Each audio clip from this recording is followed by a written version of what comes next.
Okay आज का जो टॉपिक है that is we are now moving a shift from the nerve physiology to the muscle physiology, because in this module, in this block 2 of first year MBBS, the second block is in physiology about nerve and muscle.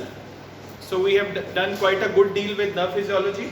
Now we are moving towards muscle. Moving इसलिए कह रहा हूँ, अभी jumping नहीं कह रहा, क्योंकि ये दरमियान में एक कनेक्शन है जिसमें कुछ नर्व का कॉन्सेप्ट है, कुछ मसल का है. एक्चुअली जब आपका वो जो मेम्ब्रेन फिजियोलॉजी का टॉपिक चल रहा होता है नर्व का, चैप्टर नंबर 5 ऑफ गाइटन, उसके बाद it is chapter number 7 actually, not chapter 6. Chapter 6 में वो मसल की इंटीरियर की बात पहले करता है, उसके बाद में वो जाता है. तो पहले मैं ये करवा रहा हूँ ताकि हमारा एक सीक्वेंस बना हुआ है वो चलता रहे. उसके बाद मैं चैप्टर 6 पे नेक्स्ट लेक्चर्स में शिफ्ट होऊंगा इंशाल्लाह.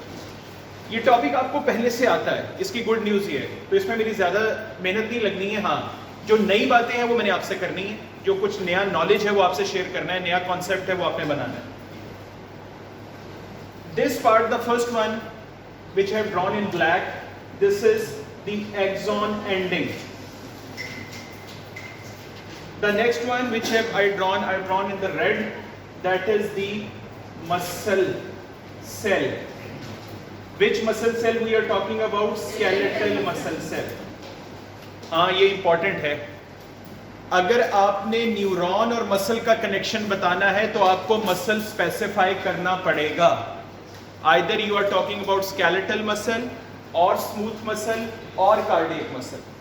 आप तीनों का सेम नॉलेज नहीं दे सकते कि कोई बात नहीं मसल कोई भी कर लो सब. हाँ, न्यूरोमस्कुलर जंक्शन ही कहलाएंगे, लेकिन तीनों मसल टाइप के लिए न्यूरोमस्कुलर जंक्शन भी डिफरेंट है और ये एक्साइटेशन, कॉन्ट्रैक्शन, कपलिंग का कॉन्सेप्ट भी डिफरेंट हो जाएगा.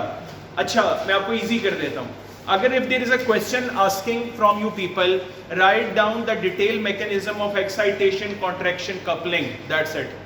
There is no muscle mentioned in the question. It means they are asking you about the excitation, contraction, coupling of the skeletal muscle cells. आपने उसी का लिखना है अगर मसल मेंशन नहीं है. हाँ, अगर मेंशन कर दिया तो फिर तो स्ट्रेट अवे क्वेश्चन हो जाएगा. Got it? First thing.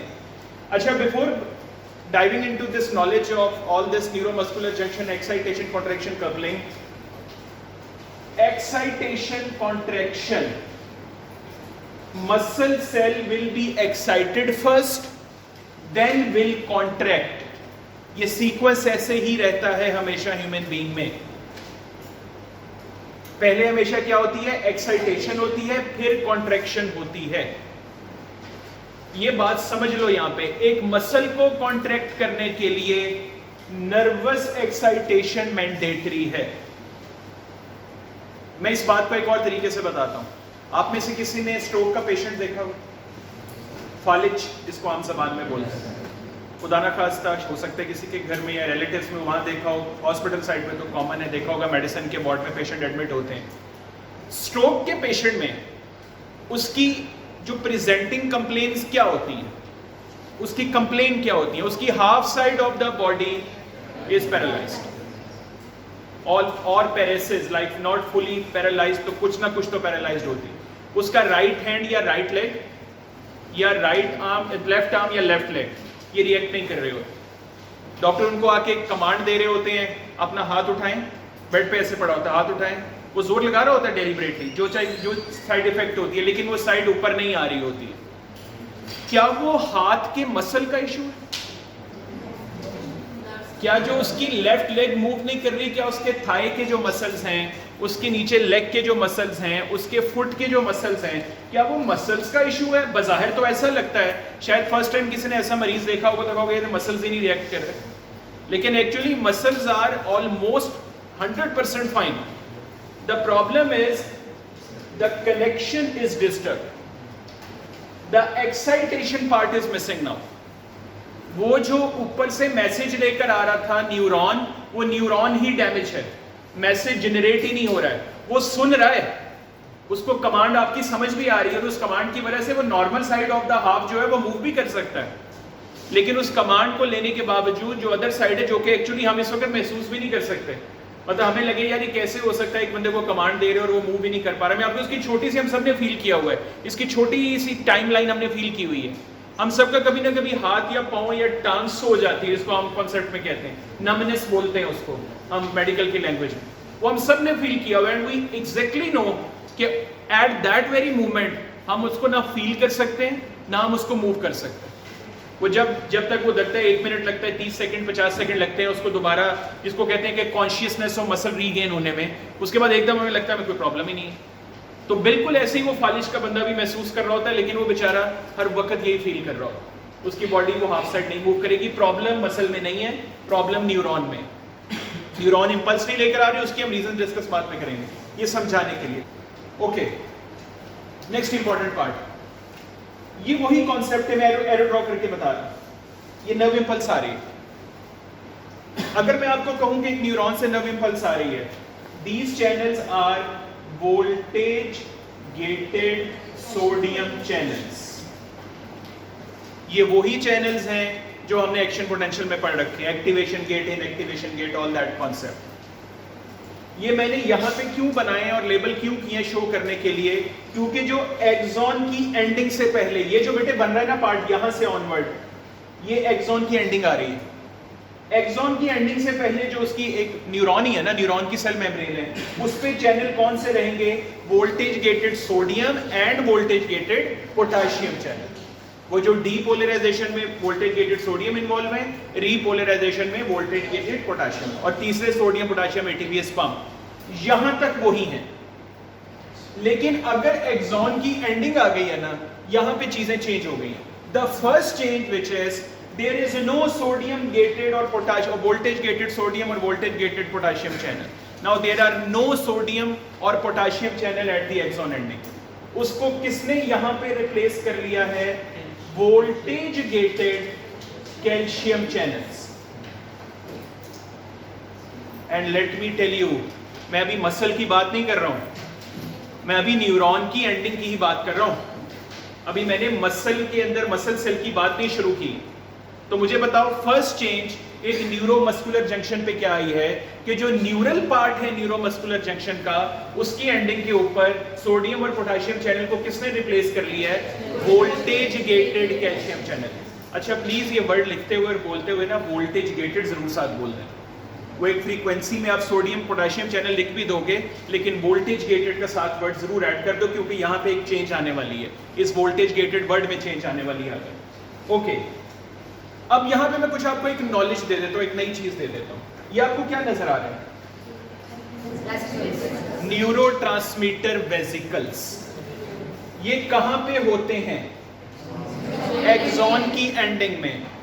Neuromuscular की लैंग्वेज में एक्सॉन की एंडिंग को क्या कहते हैं? Pre synaptic terminal.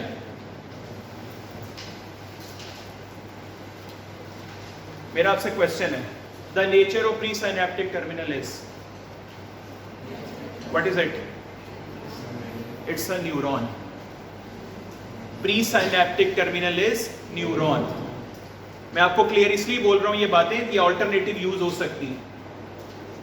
तो प्रीसाइनेप्टिक टर्मिनल हर केस में, चाहे वो नर्व और स्केलेटल मसल का जंक्शन हो, चाहे नर्व और हार्ट मसल का हो, चाहे नर्व या स्मूथ मसल का हो, हर केस में प्री साइनेप्टिक टर्मिनल कौन है? न्यूरॉन या एक्सॉन है, to be very specific about a neuron.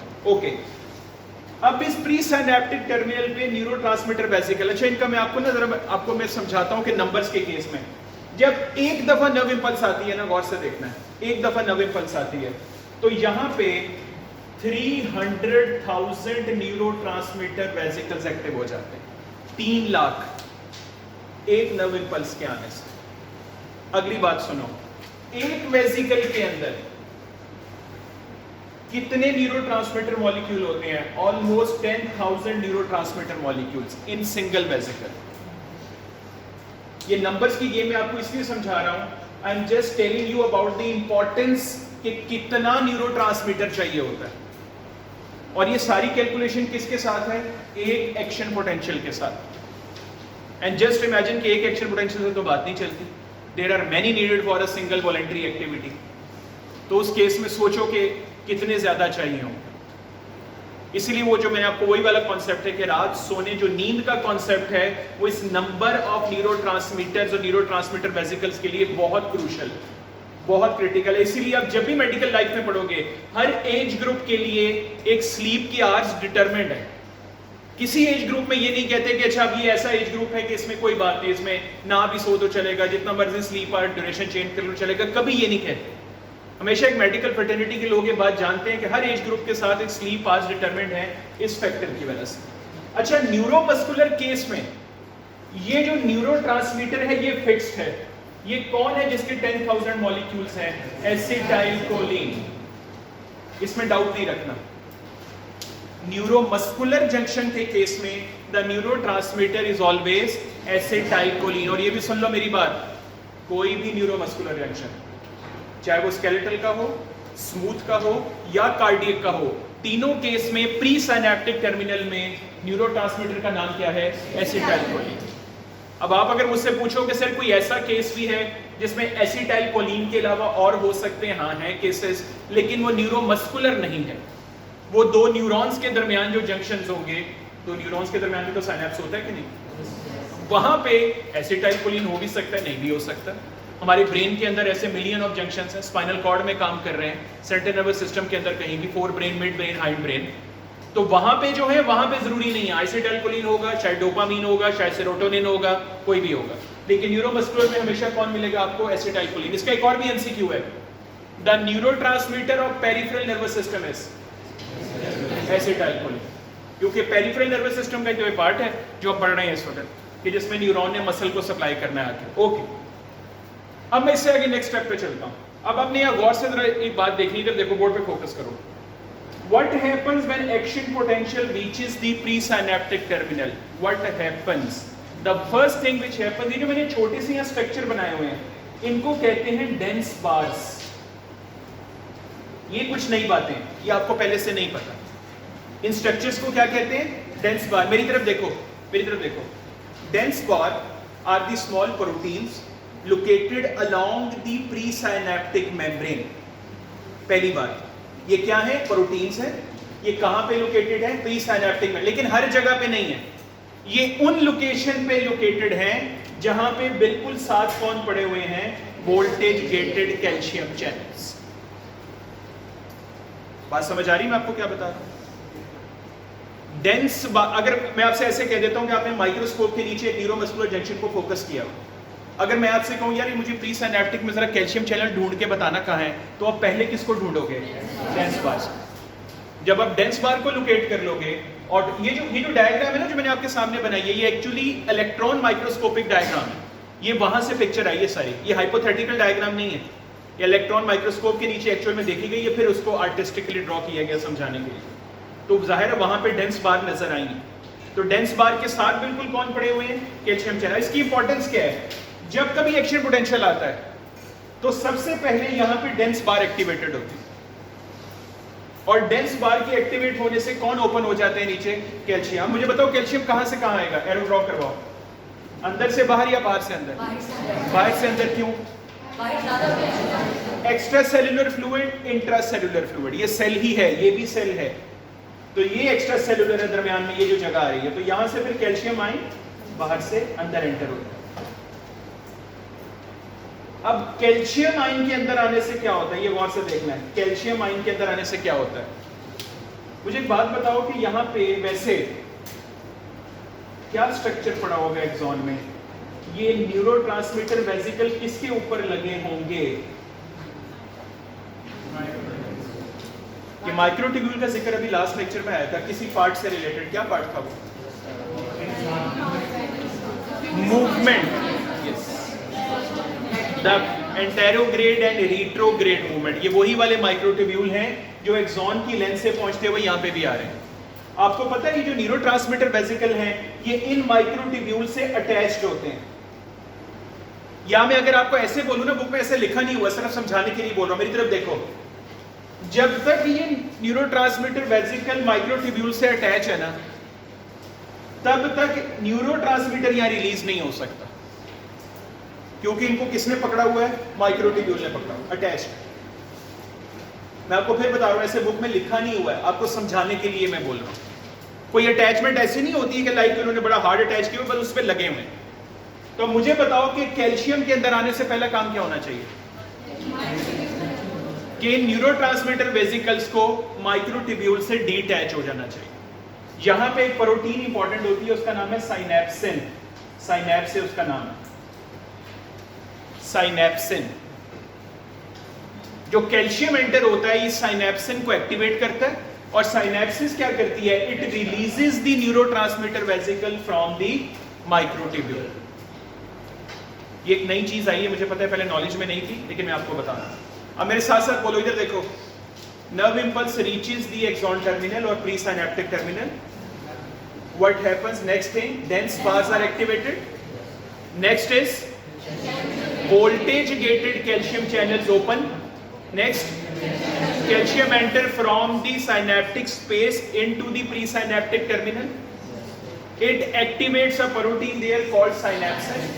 Synapsis releases the neurotransmitter vesicle from the microtubule. अब जैसे ही रिलीज होंगे, रिलीज होने के बाद क्या हो जाएगा, यहाँ पे आके प्रीसाइनेप्टिक मेम्ब्रेन पे बाइंड करना शुरू हो जाएगा।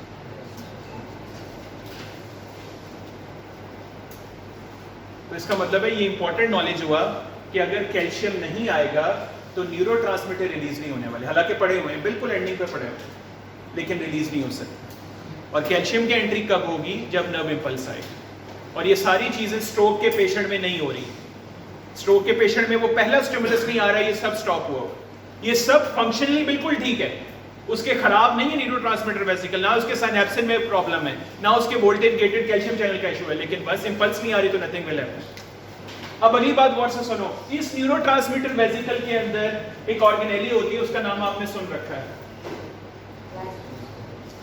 Yes, lysosomes. अब यहां पे मैं एक छोटा सा नॉलेज ऐड कर रहा हूं, आप मेरी तरफ देखना है। Neurotransmitter vesicles are formed by which organelle? Golgi apparatus. Neurotransmitter vesicles are formed by Golgi apparatus. तो लाइसोसोम की लॉजिक समझ आ गई? आपको पता है ना लाइसोसोम को भी कौन बनाता है? Golgi apparatus. तो लाइसोसोम यहाँ पे कैसे आई उसकी लॉजिक मैंने आपको दी।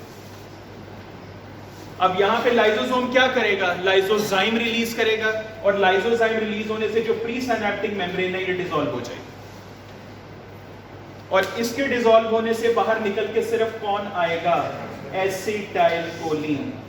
अब मैं न्यूरोट्रांसमीटर का वर्ड कम यूज करूं, अब मैं डायरेक्टली एसिटाइलकोलिन का ही वर्ड यूज करूंगा, क्योंकि मुझे पता है यहाँ पे न्यूरोट्रांसमीटर है ही और कोई है ही नहीं। Acetylcholine reaches and comes out in the, ये इस जगह को क्या कहते हैं, जो कि प्री साइनेप्टिक और पोस्ट साइनेप्टिक के दरमियान है। इसके दो तीन नाम है, ये देख लो। साइनेप्टिक क्लेफ्ट भी है,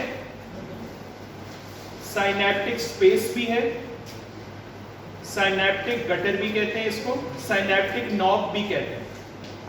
ये तीन चार नाम एमसीक्यूज में ऑल्टरनेटिवली यूज हो सकते हैं। तो अगर मैं आपको बहुत ही बेसिक नॉलेज की बात पूछूं, साइनेप्टिक स्पेसेस इंट्रासेलुलर स्पेस और extracellular, extracellular, we should be very clear about this, इसमें डाउट नहीं रखना। ये एक्स्ट्रासेलुलर है और ये प्री साइनेप्टिक और पोस्ट साइनेप्टिक के दरमियान है। अगली बात सुनो, यहां पे जब एसिटाइलकोलिन रिलीज होते हैं, अब यहां कुछ आगे स्ट्रक्चर पड़े हुए हैं। अब मैं इन स्ट्रक्चर की पहले बात करता हूं, फिर हम मैकेनिज्म स्टडी करते हैं। What is this thing? Yes, it is simple muscle cell membrane. और मसल सेल मेम्ब्रेन का ऑल्टरनेटिव नेम क्या है? अभी आपने बोला भी सार्कोलीमा।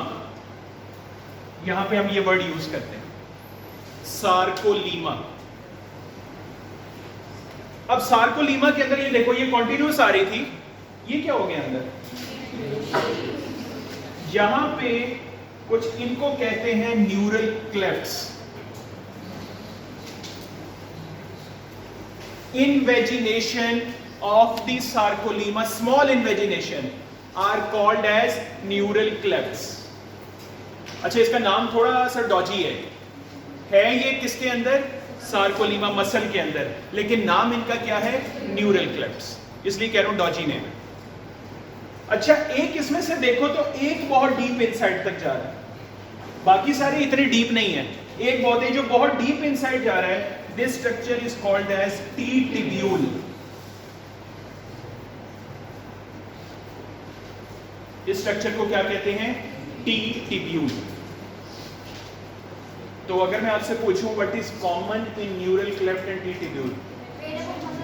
दोनों ही मसल सेल मेम्ब्रेन के बने हुए हैं, दोनों ही इन्वेजिनेशन है। फर्क क्या है? Neural cleft are very shallower, वो साइनैप्स की जगह पे ही है, लेकिन टी टिब्यूल कहाँ तक आ रहा है? अंदर तक आ रहा है। तो कोई मुझे इसकी रीजन बताएगा? भाई अल्लाह जल्ला शानहू has provided with such a deep thing in the muscle cell. Raise your hand, raise your hand. ताकि सार्कोप्लाज्मिक रेटिकुलम तक पहुंच सके। नो, और कोई लॉजिक? मेरा क्वेश्चन दोबारा सुन लो। टी टिब्यूल में इतना ही होता, देयर इज सम रीजन ना, nature has moved it so much long deep inside the muscle fibre. अब मेरी बात सुनो, पता है इतने नीचे क्यों जा रहे हैं? क्योंकि एक स्ट्रक्चर है जो मसल सेल के अंदर सुपरफिशियल पड़ा ही नहीं हुआ, वो बहुत डीप पड़ा हुआ है। मैं यहां पे वो स्ट्रक्चर बना रहा हूं। उस स्ट्रक्चर का नाम है microfibrils. Microfibrils, a special structure present deep inside the muscle cell called as microfibrils. Actin myosin का नाम तो सुना हुआ है ना? These microfibrils are composed of actin and myosin. ये एक्टिन और मायोसिन जब इकट्ठे होते हैं तो एक कलेक्टिवली स्ट्रक्चर का नाम क्या है? माइक्रोफिब्रिल। अब इधर देखो मैंने जो बात समझानी है, आपकी बात बिल्कुल ठीक है। जिसने अभी ये बोला कि चैनल ज्यादा हो जाएंगे, बिल्कुल ठीक है। जिसने ये बोला सर एसिटाइलकोलिन बहुत अंदर तक आ जाएगी, बिल्कुल ठीक है। Logic sir absolutely fine. लेकिन यहाँ इतना अंदर एसिटाइलकोलिन लेके क्यों आना है? यहाँ पे ज्यादा चैनल क्यों चाहिए? क्योंकि जो मसल कॉन्ट्रैक्शन का सारा मैकेनिज्म है वो किसके अंदर काम कर रहा है? माइक्रोफिब्रिल के अंदर। तो इसीलिए अल्लाह ताला ने क्या किया कि यहाँ पे इतने ज्यादा टी टिब्यूल बना दिए ताकि यहां से जो भी मसल का मैकेनिज्म भी जो मैं बताऊंगा वो डायरेक्टली माइक्रोफिब्रिल को इफेक्ट कर सके, माइक्रोफिब्रिल बहुत जल्दी एक्टिवेटेड हो जाए। अगर ये ना होता तो क्या प्रॉब्लम होनी थी? हो जाता, लेकिन it will take some time. वो मैसेज यहां से यहां पहुंचने में कुछ टाइम लग जाता, वो टाइम हम अफोर्ड नहीं कर सकते। अगर मैं आपको कहूं कि अपना हाथ खड़ा करो राइट और लेफ्ट, मेरे माउथ से वो कमांड आपके कानों तक पहुंची। अगर मैं कहूं हाथ खड़ा करो तो मेरे बोलने के बाद कितना टाइम लगा हाथ खड़ा करने में? Less than 1 second. हम शायद इसको कैलकुलेट नहीं कर सकते, बट लेस देन 1 सेकेंड। जैसे मैं आपसे किसी को खड़ा करूं, अपना नाम बताओ, आप स्पॉन्टेनियसली अपना नाम बोलोगे, लेस देन 1 सेकेंड। हालांकि देखने में पहले मेरी आवाज यहां से गई, उसकी एक स्पीड है, वो टिम्पैनिक मेम्ब्रेन वाइब्रेट हुई आपकी, उसकी एक स्पीड है। उसके बाद वो मैसेज पहुंचा सेंट्रल नर्वस सिस्टम में, आपने उसको प्रोसेस किया, उसका आंसर तैयार किया, फिर जाके आपने या तो अपना हैंड रेस किया या अपने माउथ के मसल्स को यूज किया उसका आंसर देने के लिए। अब ये बात बोलने में मुझे मेरे ख्याल में 20-25 सेकंड लग गए, लेकिन आपको उसका आंसर करने में लेस देन 1 सेकंड लगा। तो यही मैं बता रहा हूँ कि मसल रिस्पॉन्स इतना वेट नहीं कर सकता, वो जल्दी करना है, दैट्स व्हाई अल्लाह ताला। और ये एक नहीं होता, ये इसी तरह और भी बने होते हैं। हाँ, ये जो स्ट्रक्चर साथ पड़ा हुआ, ये इंटरेस्टिंग है। This structure along the T tubule is called as sarcoplasmic reticulum. क्या कहते हैं स्ट्रक्चर को? Sarcoplasmic reticulum. Sarcoplasmic reticulum is a replacement of what? Which? Rough और स्मूथ। ये स्मूथ एंडोप्लाज्मिक रेटिकुलम की रिप्लेसमेंट है मसल सेल के अंदर। लेकिन इसका स्मूथ से एक बहुत बड़ा फर्क है जो किसी भी आम सेल के स्मूथ मसल में नहीं होता। This sarcoplasmic reticulum contain a huge amount of calcium ions. Calcium he calcium पड़ा होता है इसमें हर तरफ। जो हमारा आम स्मूथ एंडोप्लाज्मिक रेटिकुलम है ना सेल का नॉर्मल, उसमें कोई कैल्शियम स्टोर नहीं है इतना ज्यादा। लेकिन जो आपका सार्कोप्लाज्मिक रेटिकुलम है, it contains a huge amount of. अब आप मुझसे पूछो ये इसके पास कहां से आए? ये इसकी जेनेटिक्स में बिल्ट है। ये जब जेनेटिकली ऑर्गेनेली यहाँ पे बनी तो अल्लाह ताला ने इसके जीन्स ऐसे सेट किए हुए हैं कि इसमें कैल्शियम आयंस डिपॉजिट हो जाते हैं और ये कभी डिप्लीट नहीं होता। इसका इतना ह्यूज स्टोर है, ये डिप्लीट नहीं होता। अब हम आते हैं वापस इस प्रोसेस, ये नाम पढ़ने के बाद अब हम वापस आते हैं इस प्रोसेस की तरफ। जो हम एक्साइटेशन का पार्ट यहाँ तक हो गया, अब आगे जरा कॉन्ट्रैक्शन का पार्ट शुरू होने वाला। इधर देखना, आपने बोर्ड पे फोकस करना है। मैं 2 किस्म के चैनल्स बना रहा हूं। एक मैंने ब्लैक में बनाए जो जरा थोड़े ऊपर सुपरफिशियल है, और अब मैं नीचे रेड में बना रहा हूं टी ट्यूब्यूल के अंदर जो काफी डीप तक। ये मैंने जानबूझ के इनका कलर डिफरेंट किया आपको समझाने के लिए। पहले तो बताओ चैनल्स की लोकेशन क्या है? टीटीव्यूज। और वो एक नहीं, ज़ाहिर है बहुत सारे होंगे, सब टीटीव्यूज के अंदर। एक है जो सुपरफिशियली है, एक है जो डीप है। जो सुपरफिशियली हैं उनका नाम मैं यहाँ पे लिख रहा हूँ।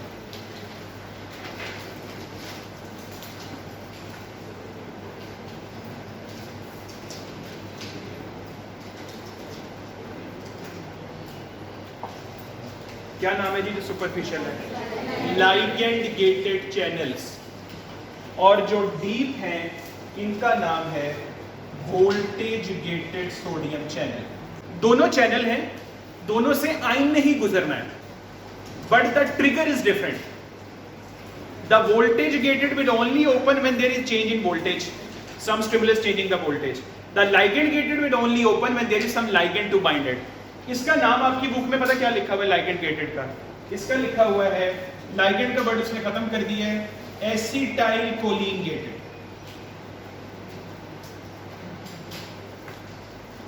क्योंकि यहां पे लाइगेंड है कौन? एसिटाइल कोलिन, तो आप डायरेक्ट भी लिख सकते। This is acetyl choline gated channel. अगली बात जरा गौर से देखनी है, कौन सा वाला, क्या सोडियम है, पोटेशियम है, कैल्शियम है, यह बड़ा इंटरेस्टिंग नॉलेज है।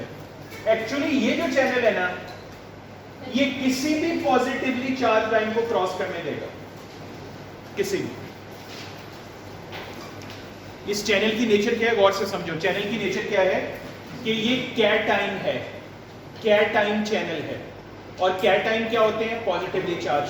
तो ये किसी भी कैटाइन को अपने थ्रू से पास करने देता है। इसकी नेचर पता कैसे होती है? ये अगर मैं ड्रॉ करूं, इधर देखो,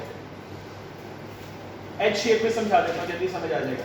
ऐसे करके होता है, इधर देखना, एक यहां पे लाइगेंड की जगह है, एक लाइगेंड की जगह यहां पे, और दरमियान में इस चैनल के अंदर नेगेटिव चार्जेस होते हैं। इस चैनल के अंदर, ये एक चैनल ड्रॉ कर रहा हूं समझाने के लिए। तो ये नेगेटिव चार्जेस क्या मेक श्योर करते हैं कि एक तो सिर्फ कैटाइंस आए यहां पे, और कौन ना आए? नेगेटिवली चार्ज आए, यहां से क्या हो जाते हैं? रिपेल हो जाते हैं। तो मैंने आपको चैनल की मैकेनिक्स भी अंदर बता दी, एसिटाइल कोलिन गेटेड की। क्या बात बताई है मैंने इसकी? एक तो कितने, एक चैनल पे कितने एसिटाइल कोलिन लग सकते हैं? 2। नंबर में भी बता रहा हूं, एक चैनल पे 2 लग सकते हैं। और उसमें सिर्फ पॉजिटिवली चार्ज क्यों आ सकते हैं?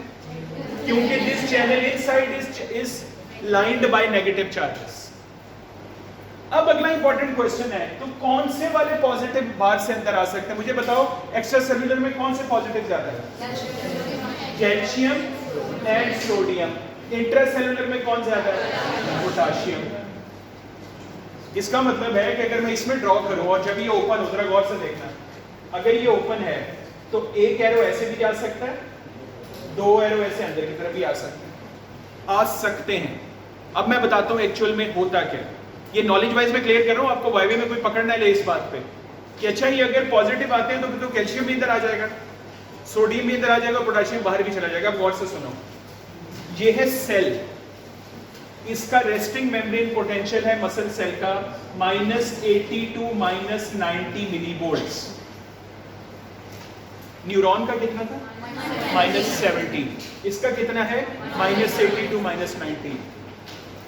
जब एक चैनल खुल रहा है, बोर्ड में देखो, बोर्ड में इंपॉर्टेंट कॉन्सेप्ट, जब एक चैनल ओपन हो रहा है, बाहर पॉजिटिविटी है, अंदर क्या है? नेगेटिविटी है। तो एक बात तो समझ आ गई कि पोटेशियम तो बाहर नहीं जाने लगा। बात सुन रहे हो मेरी? अभी पोटेशियम बाहर नहीं जाने लगा क्योंकि बाहर ऑलरेडी क्या है? पॉजिटिविटी है। पोटेशियम की जाने का भी कोई तुक नहीं बनता। अच्छा, पोटेशियम आउट हो गया, अब किसका कंपटीशन रह गया? कैल्शियम और सोडियम। और एक्स्ट्रा सेलुलर फ्लूइड में अगर मुकाबला करना है तो sodium always wins from the calcium. Sodium हमेशा कैल्शियम से बहुत ज्यादा होता है। सो इसका मतलब है नटशेल में, the single ion which will take entry from these acetyl choline gated channel will be sodium ion. मैं पता आसान करने के लिए मैंने इसको कैसे याद किया हुआ है, ये तो आपको मैंने नॉलेज दे दी है, मैंने इसको पता ऐसे याद किया हुआ है, acetyl choline gated sodium channel. और ये क्या बन जाएगा? Voltage gated sodium channel. ये एक्चुअली में सोडियम नहीं है सिर्फ, लेकिन मैंने अपने आप को याद रखने के लिए बताया हुआ है कि ये acetyl choline gated sodium channel क्यों है, क्योंकि सोडियम की एंट्री को अलाउ करता है। फिर मैं बता रहा हूँ बेटे, कैल्शियम भी आ सकता है लेकिन आएगा नहीं, क्योंकि सोडियम बहुत ज्यादा है, वो पहले डोमिनेट कर जाएगा। पोटाशियम अंदर से बाहर क्यों नहीं जा रहा? क्योंकि पॉजिटिविटी नेगेटिविटी की वजह से अभी ऐसा नहीं होने वाला। ओके, अब इधर देखो गौर से, जब यहां से एसिटाइल कोलिन बाइंड करता जा रहा है तो सोडियम अंदर आना शुरू हो गया। इधर देखो, अंदर आना शुरू हो गया। इसके आने से इस मेम्ब्रेन को क्या कहेंगे, क्या होती जा रही है? डीपोलराइज। तो वोल्टेज चेंज हो गई। इस वोल्टेज के चेंज होने से ये क्या होंगे, नीचे वाले ऑटोमेटिकली ओपन हो जाएंगे, क्योंकि इनको एसिटाइल कोलिन की जरूरत नहीं थी, इनको जरूरत है चेंज इन वोल्टेज की, जो किसने चेंज कर दी? जो एसिटाइल कोलिन गेटेड ने चेंज कर दी। So the superficial acetylcholine gated channel open because of acetylcholine, and the deeper channel in the T tubule open because of the change in voltage. खैर जो भी ओपन हो, अंदर कौन आ रहा है? बाहर से अंदर सिर्फ एक ही आयन आ रहा है, उसका क्या नाम है? सोडियम। ये बात समझ लो आप। एसिटाइलकोलिन अंदर नहीं आया, एसिटाइलकोलिन सिर्फ यहां बाइंड करेगा और वो इनको ओपन कर देगा। Acetylcholine never enters in the postsynaptic cell, never enters, it just opens the channel. ये बेटे लाइगेंड का ना काम याद रखना, लाइगेंड कभी भी एंटर नहीं होता है। लाइगेंड सिर्फ, लाइगेंड ऐसे जैसे वो चौकीदार होता है जिसके पास कीज होती, वो सिर्फ गेट ओपन करता है, बाकी एंट्री बाकियों की होती है जिन्होंने अंदर जाने, जो कि सोडियम आयंस। ये बात क्लियर होगी? अच्छा वो एक क्वेश्चन हो गया ताकि यहीं पे क्लियर हो जाए। ये अच्छा, एक और क्वेश्चन एमसीक्यू है, एक लाइगेंड गेटेड चैनल को ओपन करने के लिए कितने एसिटाइलकोलिन चाहिए? दो चाहिए। ये भी क्लियर कर लो। अब मैं लास्ट पार्ट पे आ रहा हूं इसके, the last part of this excitation contraction coupling part. ये क्या पड़ा हुआ है साथ में? Sarcoplasmic reticulum. यहां पे मैं दो चैनल्स के नाम लिख रहा हूं।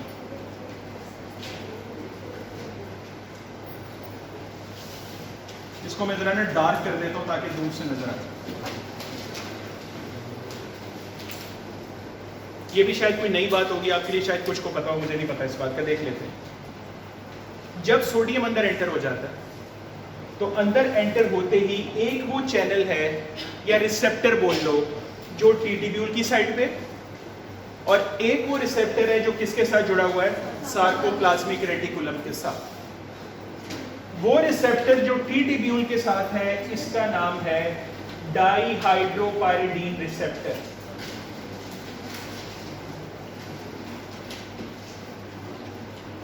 और वो रिसेप्टर जो सार्कोप्लाज्मिक रेटिकुलम के पास है, इसका नाम है रायनोडीन receptor.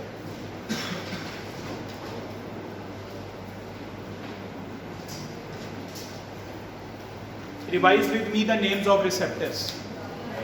The first receptor which is attached with T tubule on the inner side, muscle cell के अंदर की तरफ लगा T tubule पे हुआ है, उसका नाम क्या है? डाईहाइड्रोपाइरिडीन रिसेप्टर। इसको DHP भी, कुछ डायग्राम देखो ना, गूगल पे जाओ और डायग्राम इसकी खोलना, न्यूरोमस्कुलर जंक्शन की, इसको DHP रिसेप्टर लिखा होता है, डाईहाइड्रोपाइरिडीन। और दूसरा कौन सा है? रायनोडीन, इसको RY लिखा होता है, रायनोडीन के लिए RY की एब्रीविएशन होती है। ये दोनों रिसेप्टर, अब इधर देखनी है बात, अगला मैं समझाने लगूं इसमें होता क्या है। जब सोडियम आयन अंदर एंटर होगा, ये समझ लो बेटे, ये क्रक्स है इसका। जब सोडियम आयन अंदर एंटर होगा तो वो पहले किसको एक्टिवेट करेगा? डाईहाइड्रोपाइरिडीन को, क्योंकि टी ट्यूब्यूल की तरफ है। डाईहाइड्रोपाइरिडीन से ना आप समझ लो एक स्प्रिंग लाइक स्ट्रक्चर होता है जो रायनोडीन से अटैच होता है। जब डाईहाइड्रोपाइरिडीन एक्टिवेट होंगे तो ऑटोमेटिकली इसके बाद कौन एक्टिवेट होगा? रायनोडीन रिसेप्टर। आपको पता है रायनोडीन रिसेप्टर का दूसरा नाम क्या है? अब इसका नाम फंक्शनल बोल लिखने लगा हूं, calcium release channels in sarcoplasmic reticulum. What is the other name for ryanodine receptor? Calcium release channels in sarcoplasmic reticulum. तो सोडियम के अंदर आने से डाईहाइड्रोपाइरिडीन एक्टिव हुआ, डाईहाइड्रोपाइरिडीन के एक्टिव होने से रायनोडीन यानी कि कैल्शियम चैनल ओपन हो गए सार्कोप्लाज्मिक रेटिकुलम में, और इनसे बाहर निकल के कौन आ गया? Calcium ions into the sarcoplasm, into the cytoplasm of the muscle cell. Calcium क्यों रिलीज करवाया गया यहां से? What is the function of calcium? ये जो इतना बड़ा सारे का सारा मैकेनिज्म डिवाइस हुआ है यहां तक पहुंचने के लिए, इसमें जो एक्टिन मायोसिन का सारा मैकेनिज्म है उसको कौन लेके चलता है? कैल्शियम लेके चलता है। मुझे नहीं पता इसका कोई मतलब बता सकता है कि नहीं। Sodium induced calcium release, extra cellular sodium के अंदर आने से सार्कोप्लाज्मिक रेटिकुलम का कैल्शियम रिलीज हो गया। अगर मेरी बात सुनिए गौर से, कॉन्सेप्चुअल बात करने लगा। अगर न्यूरोमस्कुलर जंक्शन में मसल स्केलेटल है तो हम ये बोलते हैं सोडियम इंड्यूस्ड कैल्शियम रिलीज। लेकिन अगर न्यूरोमस्कुलर जंक्शन में मसल हार्ड या स्मूथ है, उसमें एक चेंज कर देते हैं sir.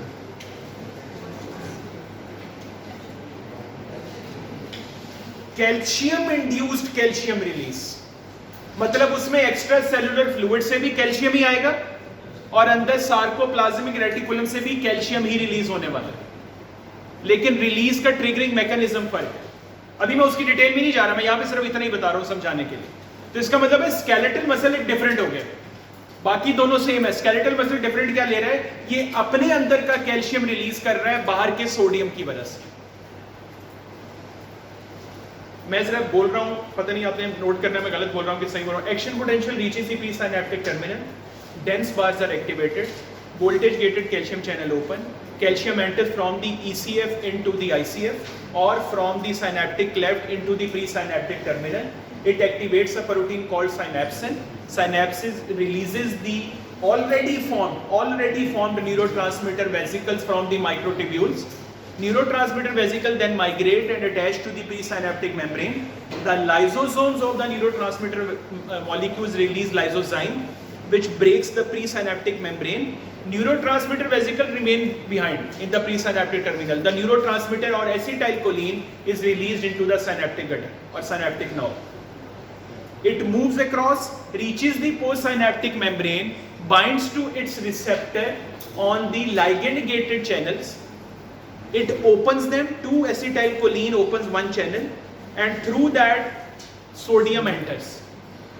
Because of this entry of sodium into the postsynaptic terminal, there is change in voltage in the membrane or in the sarcolemma of the T-tubule, which activates further voltage-gated sodium channel.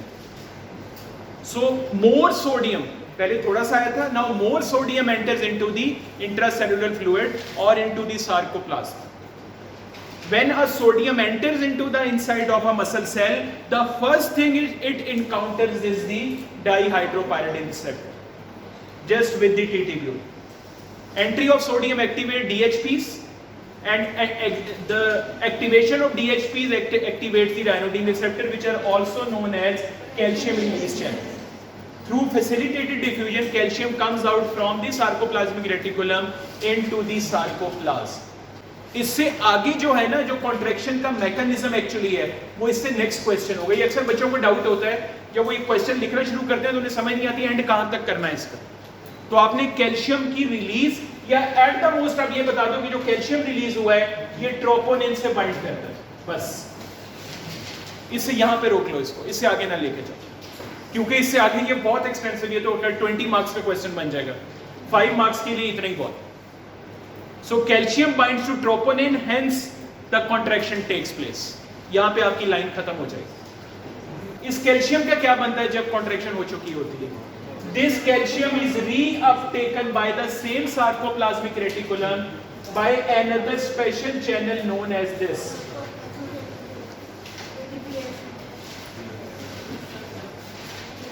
इसको सर्का का abbreviation है, sarcoplasmic reticulum calcium ATPase pump. Sarcoplasmic reticulum calcium ATPase pump, इसके नाम से लग रहा होगा mechanism कौन सा? कौन सी एक्टिव? Primary active transport.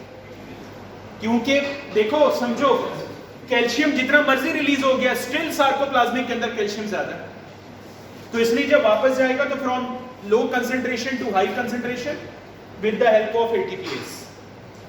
ये लास्ट टाइम का वाइवा क्वेश्चन है, ये वाला 2 मार्क्स का आया था ऑसवी स्टेशन। ऐसे लिखा हुआ था व्हाट इज सरका, व्हाट इज इट्स सिग्निफिकेंस, ये 2 पार्ट। तो वो सरका ही लिखा हुआ था, इन्होंने खुद एब्रीविएशन पूरा नहीं लिखा था, वो चाह रहे थे स्टूडेंट बताए इस बारे। तो it is sarcoplasmic reticulum calcium ATPase pump, what is its significance, it reuptakes the calcium release for the contraction. उसका फायदा क्या होगा रीअपटेक का, ताकि नेक्स्ट कॉन्ट्रैक्शन के लिए कैल्शियम दोबारा से अवेलेबल हो जाए। सोचो अगर ये रीअपटेक नहीं करेगा तो क्या प्रॉब्लम हो सकती है, कैल्शियम डिप्लीट होती जाएगी। सार्कोप्लाज्मिक रेटिकुलम की बाहर से तो नहीं ले रहा, उसके पास तो बेसिक में था, लेकिन वो लिमिट तो है, तो वो इसमें ये प्रॉब्लम भी आ सकती है। एक जब, और हाँ एक MCQ, जब एक दफा ATPase पंप काम करता है तो वो 40 कैल्शियम आयंस को अंदर ले जाता है। एसिटाइल कोलिन जब यहां से अपना काम कर चुका होता है, उसके 3 फेट होते हैं। Either one of the 3 things can happen to acetylcholine. जो बहुत कॉमन है वो ये है कि यहाँ पे एक एंजाइम होता है जिसका नाम है एसिटाइलकोलिनेस्टरेज।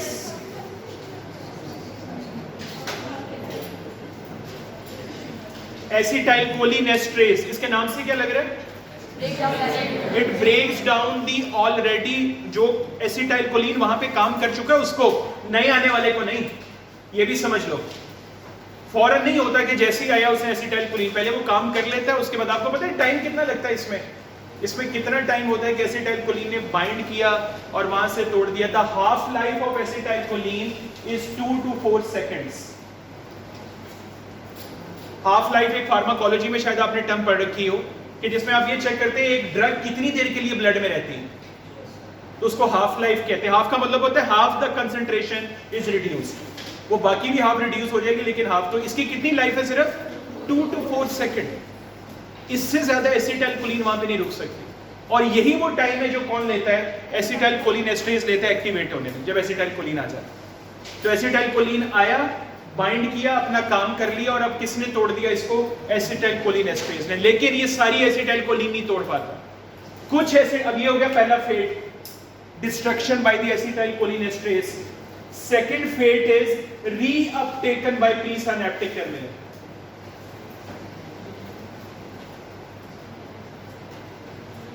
दूसरा फेट क्या है, रीअपटेकन, दोबारा यूज के लिए। आज अभी दोबारा आ जाओ, हम आपको दोबारा यूज कर लें, होता है ऐसे भी हो।